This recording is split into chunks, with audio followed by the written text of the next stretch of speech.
Welcome, Kosi, to another edition of Kaizer Chiefs Uncut. This will give you the raw content, yes, for you passionate fans and supporters that are still die-hard supporters and followers of the gold and black. Kosi for life. With love and peace, we greet you here. Do hit the subscriber button and the notification icon, and do also share the link with your family and friends as well. So let's get to it. Nasreddin Nabi's Kaizer Chiefs has hit a new low. We all know yesterday that F&B Stadium did witness something that wasn't supposed to be. We can confirm we're not in the MTN 8 once again for a second successive season.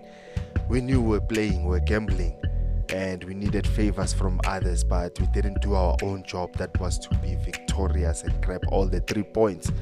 And with that, we've paid a hefty price, unfortunately, and that price that we paid is to miss out on another domestic competition, which was kind of easy to grab the trophy. I mean, 4 matches. Somehow, if you play good in the other one, you only need 3 matches. The other one, you can actually rotate the squad. But OG, we're missing out once again.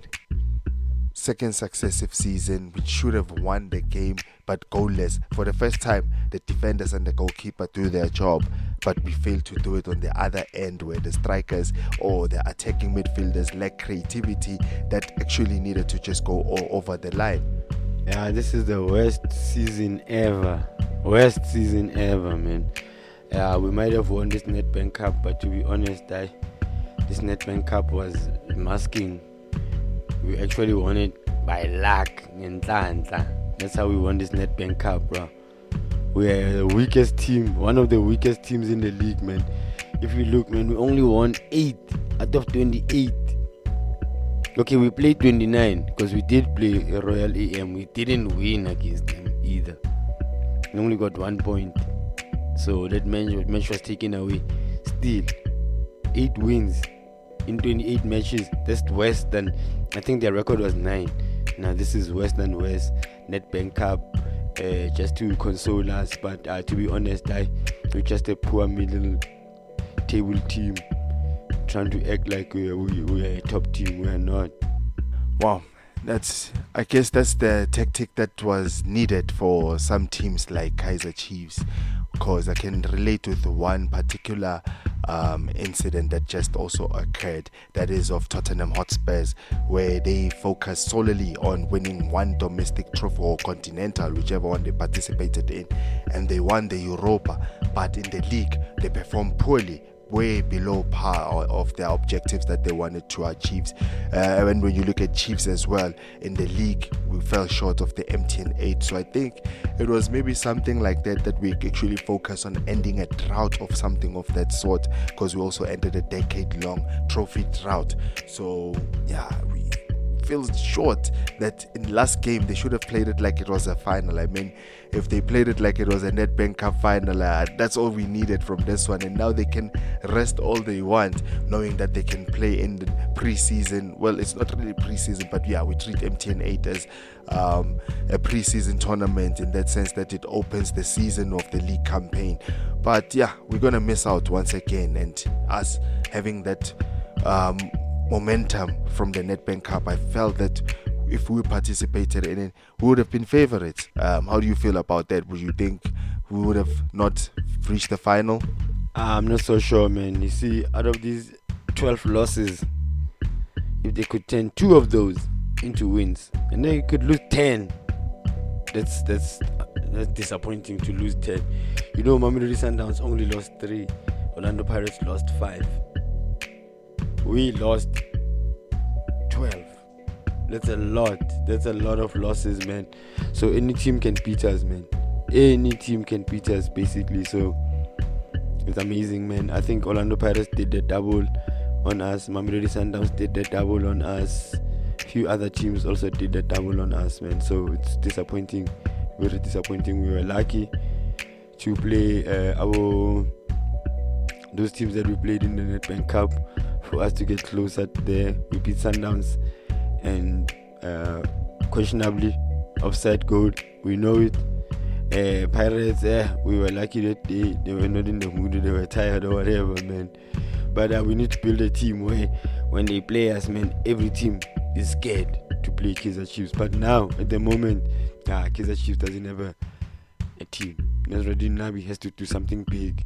I know they're gonna go on another expensive tour. I saw Vodacom advertising their competition that if you wanna go, they wanna take you on tour with them. So they're gonna go on another expensive tour, come back to have a miserable season. Tour is always successful. Well, that will be very interesting to see the future of Kaizer Chiefs, how it's actually going to be, particularly in the next season and the transfer window that is soon to open in the coming few weeks. And thinking about the whole point that Kaizer Chiefs actually are letting go of some of their DDC stars that actually starts with that maiden title.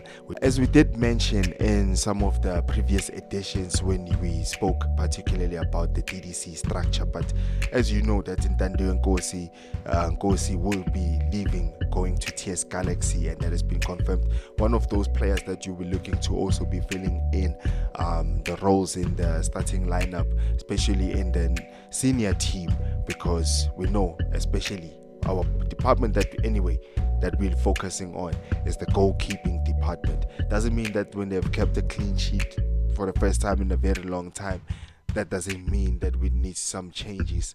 It needs some changes. The goalkeeping department, unfortunately, so 2 goalkeepers need to come in.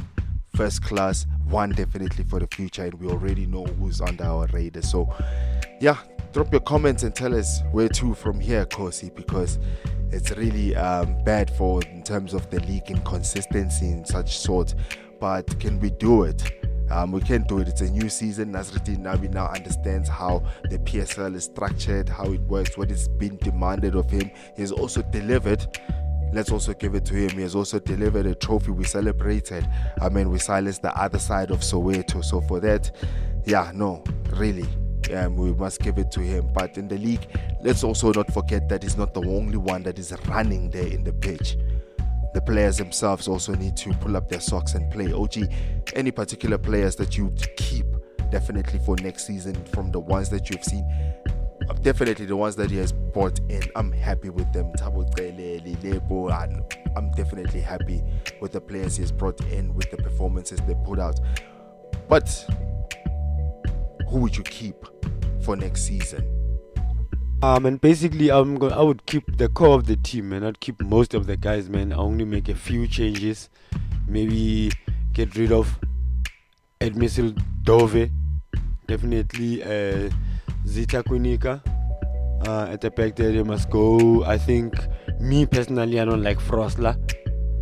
And Solomons has put him on the bench. I don't like Solomons either. So there's a few guys that we could come in. The goalkeepers I don't want to talk about. We already spoken about that. I want Elvis Chipezeze to come in at Kaizer Chiefs. I don't care who will be on the bench for him, but he must play 30 matches. Must play 30 matches in a season. Elvis Chipezeze, we stand a big chance of winning matches with him there.